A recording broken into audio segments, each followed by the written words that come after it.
అలాగండి, అలాగే. జయ బాబా. ధన్యులమైతిమిగా మెహరుని దర్శనమాయనుగా, పరమాత్మ దర్శనమాయనుగా. ఎన్ని లక్షల జన్మలాయనో నిన్నుగాంచని కృపలభించగను, మెహరుని అవతారయుగములో మహిని సజీవులమయ్యుండుటయే. రామకృష్ణ అవతారయుగములలో ప్రేమతో కొలిచిన ఋషియోగి ప్రజలు ఎంత ధన్యులని ముదమందితిమో, అంతవారలని మురియుచుంటిమి. ధన్యులమైతిమిగా మెహరుని దర్శనమాయనుగా. అని మన ఒక కవి రాసిన పాటలు అవి. అది ఎప్పుడు గుర్తు ఉంచుకోవాలి మనం. ఎప్పుడో రాముడు కాలంలో వచ్చినటువంటి వాళ్ళు ఎంత అదృష్టవంతులు అంటే, మనదేంటి ప్రజెంట్ ఎంత అదృష్టము మనకి. రాముడి కాలంలో ఉన్న ప్రజలు జనక మహారాజుని కానీ ఇంకోళ్ళు కానీ లక్ష్మణుడు కానీ వాళ్ళందరినీ చూడలేదు సరికదా, వాళ్ళ గురించి తర్వాత ఎప్పుడో విన్నారు. కానీ మనము ప్రెజెంట్ అవతారం దగ్గర ఉన్నాం. ఏదో నామమాత్రంగా మన బాబా గురించి బాబాని వినడం గురించి తెలుసుకున్నాము. మనమే ఇంత హ్యాపీగా ఫీల్ అవుతే ఇక అక్కడ ఉన్నటువంటి మండలి సభ్యులు ఎంత అదృష్టవంతులో కదా. మనము నిజంగా మనకు ఆ అదృష్ట భాగ్యము బాబానే కలిగించారు. అందరినీ చూసాము, అందరితో మాట్లాడాము. స్వయంగా ఆయన సౌమ్యంని తర్జుమా చేసినటువంటి ఇరిచ్తో మాట్లాడాము. ఒక భావు కల్చర్ ఏంటి, ఒక మన్సారి ఏంటి, ఒక మణి ఏంటి, మెహరా ఏంటి, ఒక గోహెర్ ఏంటి, మెహ్రు ఏంటి, వీళ్ళందరినీ కూడా మనం స్వయంగా చూసాం. కాబట్టి మనకు కొంత అవగాహన ఉంది, ఎంతో కొంత. బాబాతో వాళ్ళు ఎలా గడిపారు అనడానికి సాక్ష్యంగా బోలెడు పుస్తకాలు ఉన్నాయి. ఎప్పుడో ఒకసారి జాల్ దస్తూర్ గారు చెప్పారు, వేరే వాటికి సాక్ష్యాలు ఉన్నాయో లేదో మనకు తెలియదు, కానీ మన దగ్గర మటుకు ప్రతి నిమిషం నుంచి నిమిషం వరకు మనకన్నీ అది నోట్ చేసుకున్న పాయింట్స్ ఉన్నాయి. చాంజీస్ డైరీస్ కానీ, పుకార్స్ డైరీస్ కానీ, ఇంకోటి కానీ, ఇందులో ఏ ఒక్కటి కూడా అబద్ధం కాదు. అది మటుకు మనం ఖచ్చితంగా చెప్పొచ్చు. తర్వాత ఇంకొకటి, కోటి దేవతలు కొలువై వచ్చి కోరికేమిటంటే మెహే చరణ సేవయంట. అదే నా భాగ్యం, అదే నా భాగ్యమంట. అది ఇట్లాంటి పాటలు మనం బాగా గుర్తుపెట్టుకుంటే మనకి ఇంకా బాబా పట్ల అభిమానం పెరుగుతుంది. అలాగే ఒక నీవే నాకు దైవానివయ్యా, వేల దేవతలున్న ఈ ధరణిలోనా, మాయా మమతల మమకారములో నిన్ను నే మరచిన నీవు విడవుగా. మాయా మమతల మమకారములో నిన్ను నే మరచిన నీవు విడవుగా. అది ఒకటి. తర్వాత ఈరోజు భావుకల్ శ్రీ గారి పుట్టినరోజు, అందుకని ఆయన గురించి కొద్దిగా చెప్దామని. ఎక్కువ టైము దొరకలేదు నాకు, ఉన్నంతలో నేను చెప్పడానికి ప్రయత్నిస్తాను. అంటే చెప్పడానికి టైం కాదు, నేను ప్రిపేర్ అవ్వడానికి టైం.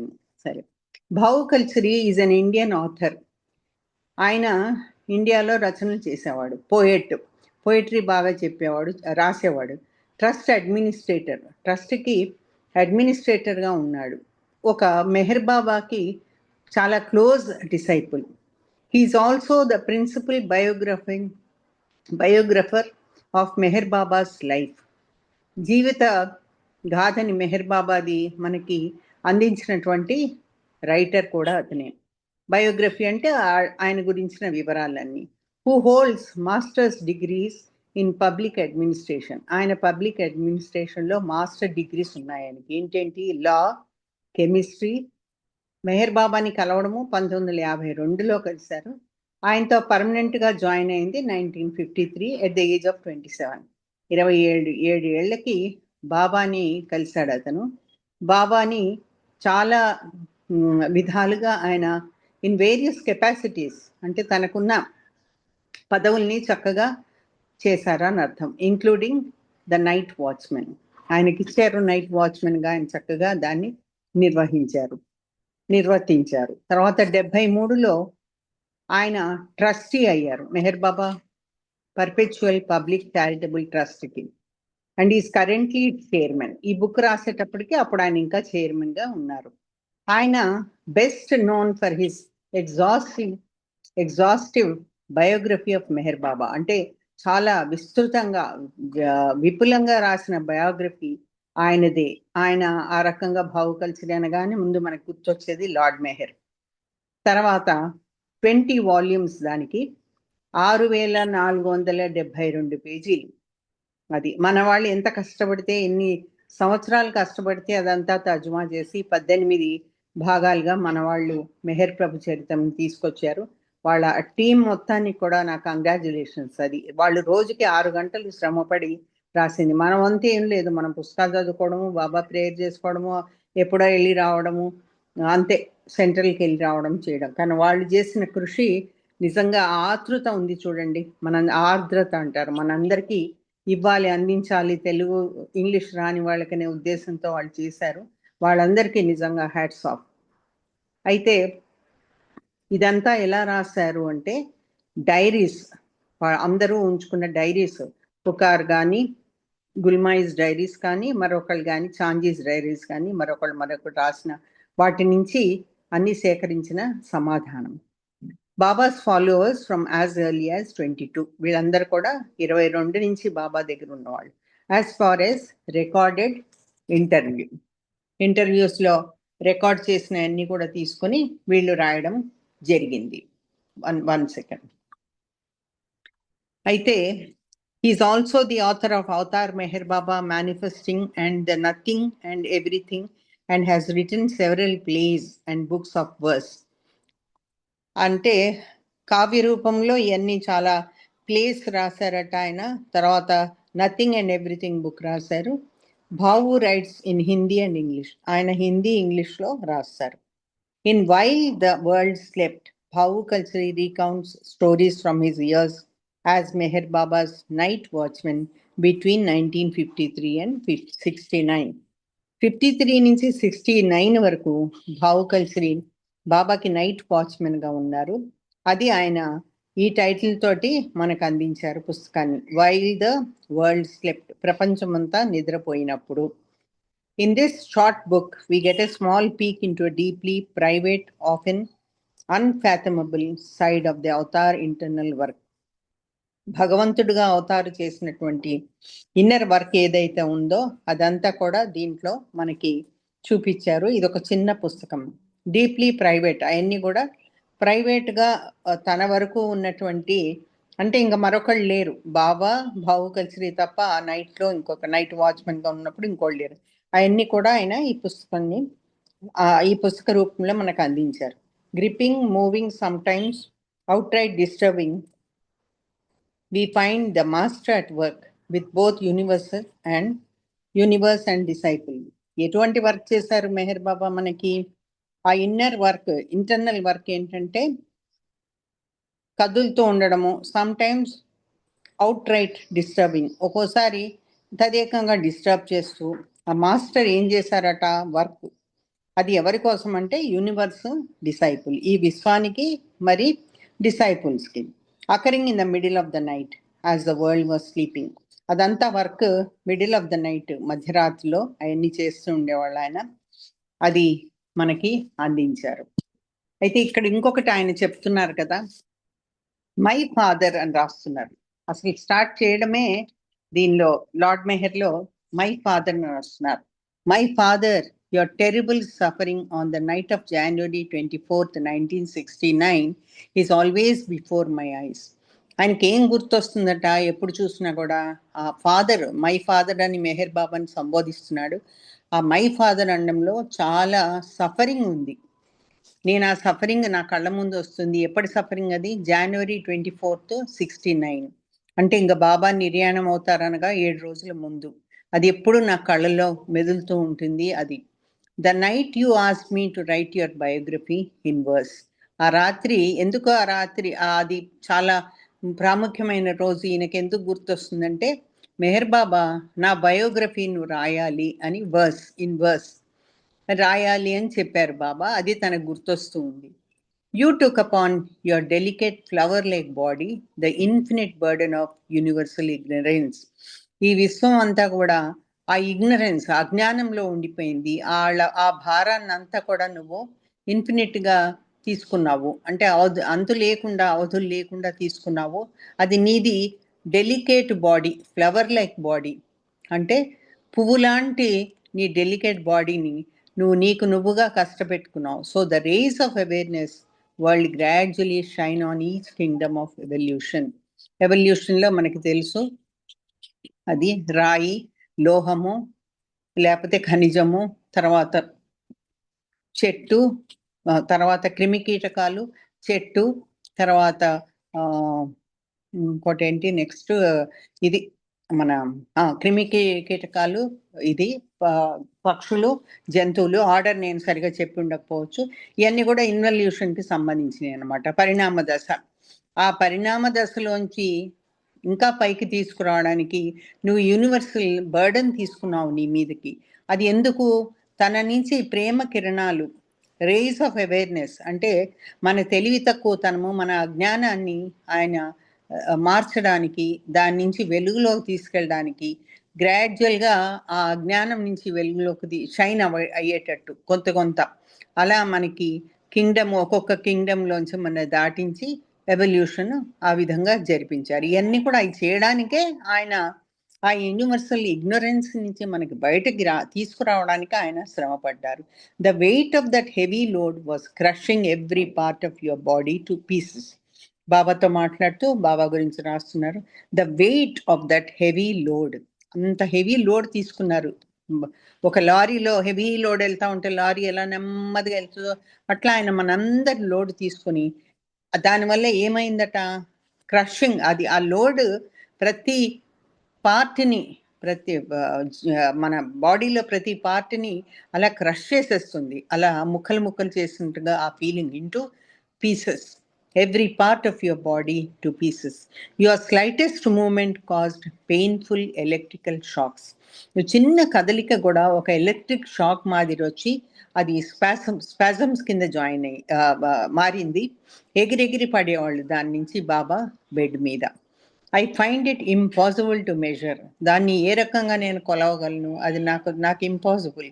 ఆర్ ఇమాజిన్, నేను ఊహించడానికి కూడా అది కుదరదు. Or try to calculate the degree of your suffering. నువ్వు తీసుకున్న సఫరింగ్ అది ఎన్ని డిగ్రీలు ఉంది, ఒక జ్వరం కొలిసినట్టుగా, ఒకటి ఇన్ని డిగ్రీలు ఉంది టెంపరేచర్ అని చెప్పినట్టుగా కూడా కుదరదు. I cannot imagine, impossible to measure. దాన్ని అవకాశం లేనిది, అసలు ఎట్లా మెజర్ చేయాలో కూడా నాకు తెలియదు. ఇన్ దిస్ క్రిటికల్ కండిషన్, అటువంటి పరిస్థితిలో ఏమైందట?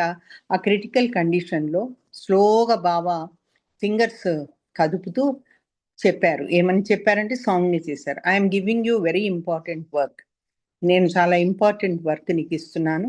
You must write my biography in వర్స్లో నా బయోగ్రఫీ నువ్వు రాయాలి. అంటే ఆత్మకథ. బయోగ్రఫీ అంటే ఆత్మకథ లాంటిది. As you were gesturing, I watched you bear the painful spasms caused by moving your fingers. ఆ స్పాజమ్స్ వస్తూ ఉన్నాయి, ఆ ఫింగర్స్ కదుపుతూ ఉంటే, అట్లా జెస్చర్ చేస్తూ ఉంటే, సాంగ్యం చేస్తూ ఉంటే నేను స్లోగా ఫింగర్ మూమెంట్ వాచ్ చేస్తున్నాను. Your body lifted from the bed in spasm after spasm and full back down. ఇది బాడీ పైకి ఎగిరెగిరి పడుతూ ఉంది, మళ్ళీ కింద పడుతుంది, ఎగురుతుంది, మళ్ళీ కింద పడుతుంది. అది మనకి ఇమాజిన్ చేయడానికి కూడా ఊహలకి అందదు. My heart was breaking, so I pleaded, Baba why instruct me about the book now? Baba, ఇంత నువ్వు అవసరపడుతున్నప్పుడు పుస్తకం గురించి నువ్వు చెప్పాల్సిన అవసరం ఉందా? Wait and tell me when you feel better. ఎప్పుడైతే నీకు బెటర్గా ఉంటుందో అప్పుడు చెప్పమని అభ్యర్థిస్తున్నాడు. But you kept జెస్టరింగ్.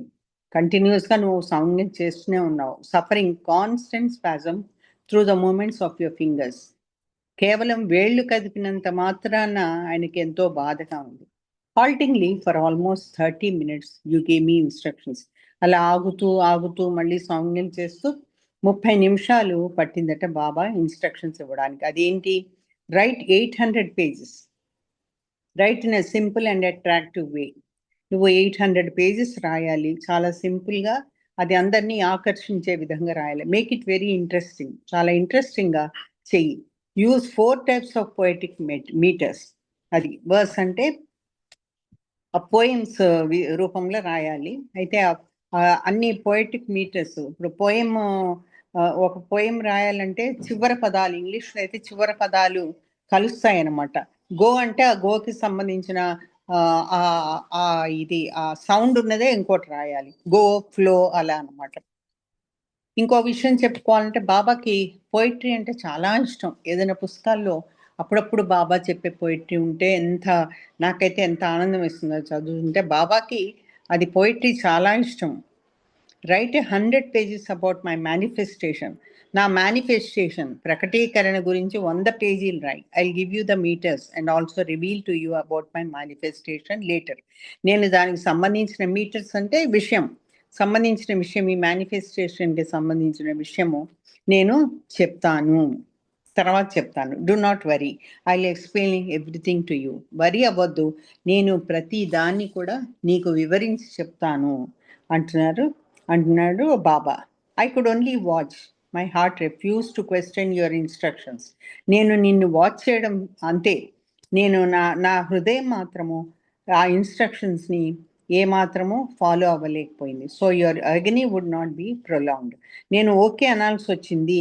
Heart refuse to question అంటే నాకు ఇంకా ప్రశ్నలు వేసి నేను విసిగించబుద్ధి కాలేదు. ఎందుకంటే నువ్వు పడేటువంటి ఆ తీవ్రమైన బాధ ఏదైతే ఉందో దాన్ని ఇంకా పొడిగించడం నాకు ఇష్టం లేదు.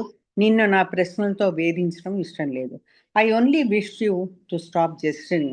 నాకు ఆ క్షణంలో ఏమనిపించిందంటే, నువ్వు ఎప్పుడు ఆ సంజ్ఞలు మానేస్తావా, వేళ్ళు కదపడం మానేస్తావా, నీకు పీస్ఫుల్గా ఉంటుందని మాత్రమే ఆలోచించాను. So the spasm would seize.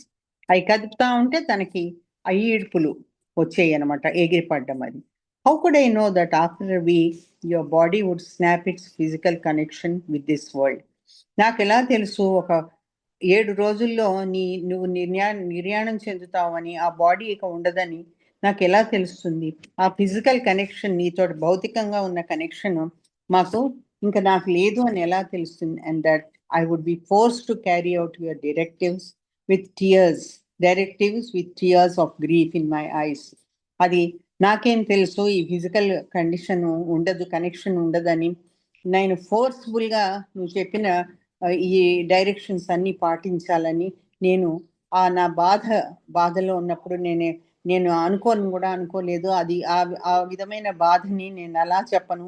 ఆ గ్రీఫ్ ఇన్ మై ఐస్ అంటే ఆ కళ్ళల్లో ఉన్న దుఃఖాన్ని నేను ఎలా చెప్పగలను?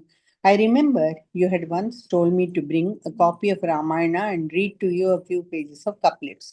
రామాయణము ఎలా రాసి ఉంటుందంటే అది పద్య రూపంలో ఉంటుంది. దానికి బ్రీఫ్ ఎక్స్ప్లెనేషన్ ఇస్తారు, వాల్మీకి రాసింది అయితే అనే అనుకుంటున్నాను నేను. ఇంకా 2-3 రామాయణాలు ఉన్నాయి, మన ఏ రామాయణంలో పద్యాలు ఉన్నాయో నాకు తెలియదు. I remember you told me you will write better than Tulsi Ramayana అనమాట.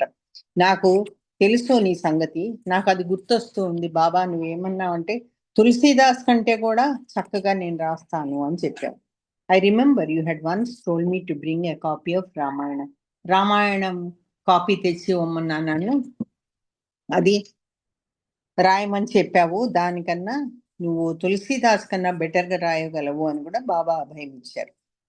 అదే తనకి ఇంట్రెస్ట్ కలిగించారు. But with your departure everything in life now seems empty. నువ్వు అలా వెళ్ళిపోతే అసలు జీవితమే శూన్యం అయిపోయింది. Though at times I feel the rays of your presence. అప్పుడప్పుడు నీ వెలుగు కిరణాలు అలా కనబడుతూ ఉంటాయి. There are few and far between. They are few, కొన్ని మాత్రమే, ఆ కిరణాలు చాలా దూరంగా ఉన్నాయి. Father, you departed and I was left in shock. నువ్వు అలా వెళ్ళిపోయావు. డిపార్టెడ్ అంటే వెళ్ళిపోవడం. నువ్వు అలా వెళ్ళిపోయావు, నన్ను షాక్లో పెట్టావు. Because of this remained inactive with this work. ఆ రకంగా నువ్వు వెళ్ళిపోయినందుకు గాను నేను చాలా ఇన్యాక్టివ్గా ఉన్నాను, అంటే ఏమాత్రము ఉత్సాహం లేదు. Francis Brabazon told me, because Baba did not give the meters, you are freed from his order and need to write. Baba instructions ఇవ్వలేదు కాబట్టి నువ్వు చాలా ఫ్రీగా రాయొచ్చు. ఎందుకంటే ఫ్రాన్సిస్ బ్రాబదానికి నువ్వు ఇలా రాయి ఇలా రాయి అని కొన్ని సందర్భాలు చెప్పారు బాబా. అది నీకు ఈజీగా నువ్వు నీకు చక్కగా నీకు నీ పద్ధతిలో నువ్వు రాసుకోవచ్చు. You are freed from his order. ఆయన ఆర్డర్ నుంచి నువ్వు ఫ్రీగా ఉంటావు. అది నువ్వు ఈజీగా చేయొచ్చు. But I wondered if this were true. కానీ నాకు ఆశ్చర్యంగా ఉంది, అది నిజమేనా అని. ఇవన్నీ బాబాతో మాట్లాడుతున్నారండి, తన ఆలోచన. But I wondered if this were true. అది నిజమేనా అని నాకు ఆలోచన వచ్చింది, ఒక థాట్ వచ్చింది. Then one night you fulfilled your words by prompting me to start. ఒక రాత్రి నాకు అలా నువ్వు మొదలుపెట్టు అని, ప్రాంప్టింగ్ అంటే మొదలుపెట్టు అని చెప్పడం. You came in my dream and whispered. నువ్వు నా డ్రీమ్లో వచ్చి నువ్వు అలా గొణిగినట్టుగా చెప్పావు. గొణగడం అంటే చాలా సాఫ్ట్గా మాట్లాడడం, విస్పర్డ్ అంటే చెవులో మాట్లాడినట్టు మాట్లాడడం. You want the metres, here they are. నీకు పద్ధతి చెప్తానన్నావు, నాకు అది వచ్చేసింది. ఆ డ్రీమ్లో నాకు అది కనబడింది. టేక్ దెమ్, ఇదిగో నేను మీటర్స్ ఇస్తానని చెప్పాను, ఎలా రాయాలో పద్ధతి చెప్పానని బాబా అంటున్నారు అనమాట. టేక్ దెమ్, తీసుకో. Even you pointed to a black board filled with writing. My god, you pointed to a black board. ఒక బ్లాక్ బోర్డ్ మీద రైటింగ్ అంతా ఉంది, అది కనబడింది డ్రీమ్లో. I awakened, but before I could read the writing on the black board, ఏమైంది, లేచాడు, దబ్బుకొని లేచి కూర్చున్నాడు అనమాట. బిఫోర్ ఐ కుడ్ రీడ్, తను చదివే లోపల బ్లాక్ బోర్డ్లో ఏమైంది, అది లేచిపోయాడు. ఆ డ్రీమ్ నుంచి బయటకు వచ్చేసాడు. అనవసరంగా లేచానే అనుకున్న పద్ధతిలో చెప్తున్నారు ఇక్కడ. I started to collect material. అప్పుడు మొదలైంది ఆయన మెటీరియల్ కలెక్ట్ చేయడం. I spent 2.5 years engage in this after studying all I gathered. తెచ్చుకున్న మొత్తం మెటీరియల్ అంతా చదవడానికి 2.5 సంవత్సరాలు పట్టింది అతనికి. I'm starting the work you gave మీ. నేను అంతా గ్యాదర్ చేశాను, ఆ ఇన్ఫర్మేషన్ అంతా నేను అది స్టార్ట్ చేయడానికి ఉద్యుక్తుడైనాను. 2.5 సంవత్సరాలు పట్టింది అదంతా స్టడీ చేయడానికి నువ్వు చెప్పిన విధంగా. I'm only the medium and given this gross medium life, it is left to you. నేను మీడియం అంటే మధ్యవర్తిగా ఉన్నాను ఇది రాయడానికి. Given this gross medium life, gross అంటే మన స్థూల ప్రపంచంలో నన్ను ఇలా ఉంచావు నువ్వు, మీడియం లైఫ్. గ్రాస్ మీడియం అంటే ఆ మాధ్యమం ద్వారా, it is left to you, నేను నీకే వదిలేస్తున్నాను అది. You have clearly indicated to me that you wanted a very detailed biography in prose. Prose అంటే మళ్ళీ మాటలు, పోయిటరీ కాకుండా పాఠాల విధంగా.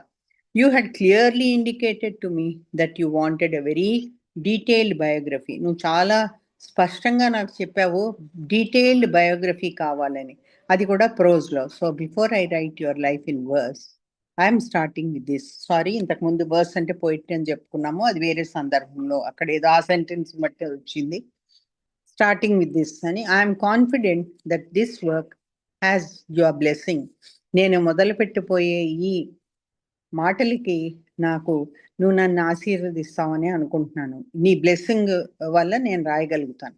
I know you will grant me the strength to complete it under the circumstances I'm facing. ఇప్పుడున్న ఈ పద్ధతిలో, circumstances అంటే చుట్టూ ఉన్నటువంటి పరిస్థితులు, వాటిల్లో నేను ఇది రాయడానికి నువ్వు చాలా స్ట్రెంగ్త్ ఇస్తావు. అటువంటి పరిసరాల్లో అటువంటి ఆ రకమైన అనుభూతులు నాకు ఉన్నప్పుడు నువ్వే స్ట్రెంగ్త్ ఇవ్వాలి అని చెప్తున్నా. My father, I'm yours as I am. నేను ఎప్పుడు నీ వాడిని, ఎప్పటికీ నీ వాడిని. You are everything to be. నువ్వే నాకు సర్వస్వము సమస్తము. There is no one else. ఇంకెవరూ లేరు. May my every breath breathe your pleasure.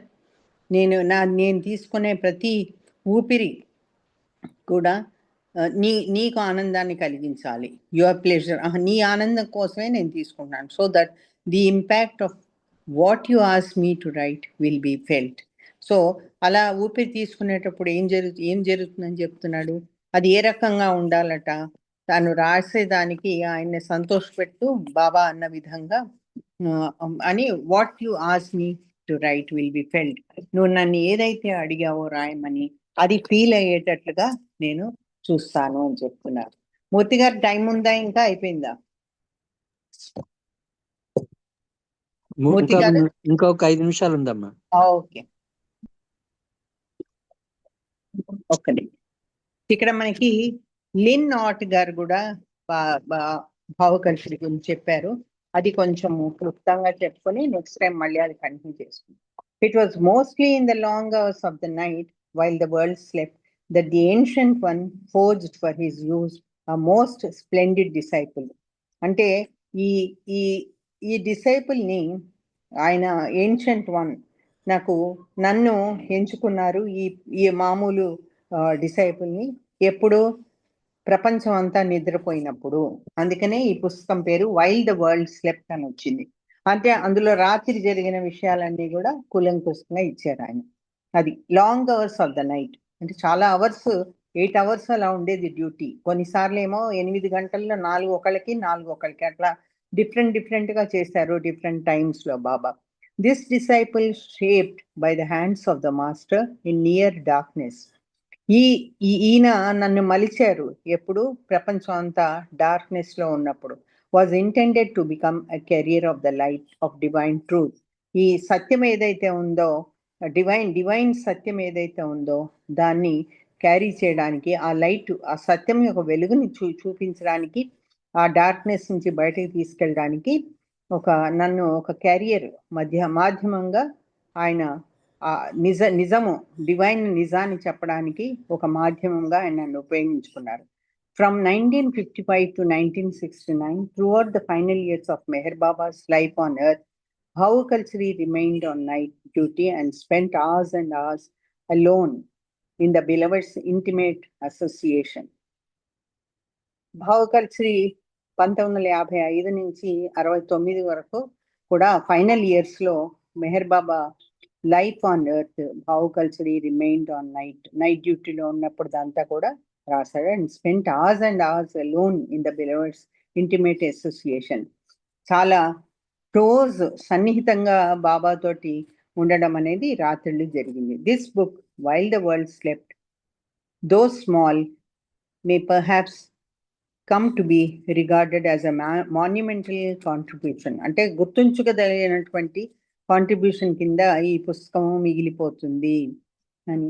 To the literature of spiritual understanding, ఆధ్యాత్మికత గురించి మనం తెలుసుకోవడానికి కూడా ఈ పుస్తకం ఉపయోగపడుతుంది. And as a series of insight in to the amazing personality of the Avatar of the age. అలాగే బాబా పర్సనాలిటీ, ఆయనకున్నటువంటి అలవాట్లు కానీ ఇంకోటి కానీ ఆయన గురించి మనం క్లోజ్గా తెలుసుకోవడానికి ఈ పుస్తకం ఉపయోగపడుతుంది. ఇంకో చిన్న పారాగ్రాఫ్ ఉందండి, కంటిన్యూ చేస్తున్నాం. When my wife and I went to India, ఇది లిన్ నాట్ రాస్తున్నారు. When my wife and I went to India in 1965 to see Meher Baba and to bask for a short time in his divine radiance, he wanted to give me a clear vision of that radiance. Radiance అంటే ఒక వెలుతురు, ఒక కిరణము. అయితే మేము 65లో మెహర్ బాబాను చూడడానికి India వెళ్ళినప్పుడు ఒక వెలుగు అనేది కనపడింది. He wanted to give me a clear vision of that radiance. నాకు ఇతనికి కళ్ళు కనిపించవండి. మనము ప్రస్తుతము ఎంపీఆర్లో కానీ ఎంపీసీలో కానీ వేసినటువంటి పెయింటింగ్స్ కానీ, తర్వాత మెహరాజాద్లో అక్కడ ఆశీర్వదిస్తున్నట్టుగా బాబా ఉంటుంది, గుమ్మానికి ఎడం చేతి ఒప్ప, అన్ని కూడా లిన్ ఆర్టిస్ట్. ఒక 3-4 సంవత్సరాల క్రితమే ఆయన భార్య చనిపోయింది, ఆయన ఎప్పుడు చనిపోయారు. And he did. అలా ఆ వెలుగులో నాకు చూపించారు, నాకు బాబా కనిపించారు. But I have learned since then that there are as many views of him as there are individuals to perceive him. ఆయన గురించి తెలుసుకోవడానికి, ఆయన గురించి చేయడానికి ప్రతి ఒక్కరికి ఇండివిజువల్గా ఒక్కొక్క ఎక్స్పీరియన్స్ వస్తుంది. అలా తన ఎక్స్పీరియన్స్ గురించి ఆయన ఆ విధంగా చెప్తున్నారు. మెనీ వ్యూస్ అంటే దెర్ ఆర్ మెనీ వ్యూస్ అంటే ఒక్కొక్కళ్ళు ఒక్కొక్క రకంగా ఆయన్ని ఎక్స్పీరియన్స్ చేశారు. Meher Baba treated me as a special guest, I might say an honoured guest. నన్ను ఆయన ఒక గెస్ట్గా, స్పెషల్ గెస్ట్గా ఆదరించారు. తర్వాత నన్ను అభినందించారు. For it was the one time I would ever see him. ఎందుకంటే ఆ ఒక్కసారి ఆయన నాకు కనబడ్డారు. ఆ ఊహతో భార్య సహాయంతో ఆయన అన్ని పెయింటింగ్స్ వేశారు. But I was hardly aware of them. కానీ ఎలా వేశానో కూడా నాకు తెలియదు. హార్డ్లీ అవేర్ అంటే ఏమాత్రము నాకు తెలియదు. అతి కష్టం మీద నాకు తెలుసు. Only of the great radiance that was him. ఆయన వెలుగే నాకు ఆ గ్రేట్ రేడియన్స్ వల్లనే నేను వేయగలిగాను. It took years for me to discover all the people who were in the room that day. చాలా సంవత్సరాలు నాకు పట్టింది అది తెలుసుకోవడానికి ఎవరెవరు ఉన్నారో ఆ రూమ్ లో. By comparison to him in the hour of that meeting the others appear to be nothing. ఆ రూమ్ లో ఆ వెలుగు ఎప్పుడైతే తనకు కనబడిందో ఆ మీటింగ్ లో ఆయనకి వేరే వాళ్ళందరూ నథింగ్ లాగా కనబడ్డారు. అసలు వాళ్ళ మీద కాన్సన్ట్రేషన్ లేదు. And indeed they were nothing.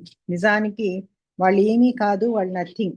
For they had been carefully moulded into nothing by the hands of the master.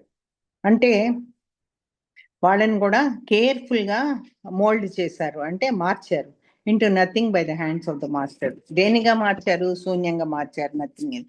అందుకనే అసలు వాళ్ళు ఎవరు కూడా నాకు కనబడలేదండి. అంతటి ఎక్స్పీరియన్స్ అతనికి అయింది. If they were anything at all, I would have to say they were simply embodiments of humility and service. Embodiment అంటే ఎలా చెప్పాలి? తొడుగు లాంటిది అనుకోండి. ఒక వన్ సెకండ్ ఇవ్వండి నాకు. మూర్తి గారు ఒక 2 minutes అంతే అయిపోయింది. ఎంబాడిమెంట్ అంటే వన్ దట్ ఎంబాడీ సంథింగ్, అంటే కప్పబడినట్టుగా ఉంటుంది. ఎంబాడీ అంటే to present an idea exactly, అది చెప్పడానికి ఎగ్జాక్ట్ ఐడియా చెప్పే విధంగా, అంటే టు ప్రెజెంట్ ఒక ఐడియాని. వాళ్ళందరూ కూడా వాళ్ళు ఏమీ లేదు అన్నట్టు కనిపించారు, వాళ్ళు నథింగ్ అని. When I came to India in 1969 to that unparalleled darshan, అంటే ఆ దర్శనానికి ఇంకొకటి దానిలాగా దర్శనం ఎప్పుడు అవ్వలేదు కాబట్టి అన్పారలెల్డ్, దానికి కంపేర్ చేసేది కాదు. Bhau Kalchuri came up to be and introduce himself. అది లిన్ నాట్ని ఆయన ఇంట్రడ్యూస్ చేసుకున్నారంట. ఇంకోసారి మనం ఎప్పుడన్నా అవకాశం వచ్చినప్పుడు కనుక్కుందాము, చూద్దాము. బట్ ఒక ఇట్స్ అ బ్యూటిఫుల్ బుక్. అందరు కూడా తప్పకుండా ఈ బుక్ చదవాల్సింది. ఎప్పుడో వచ్చింది ఆ బుక్. జై బాబా అండి మూర్తి గారి అవకాశం ఇచ్చినందుకు. జై బాబా. జై బాబా. జై బాబా అండి. జై బాబా.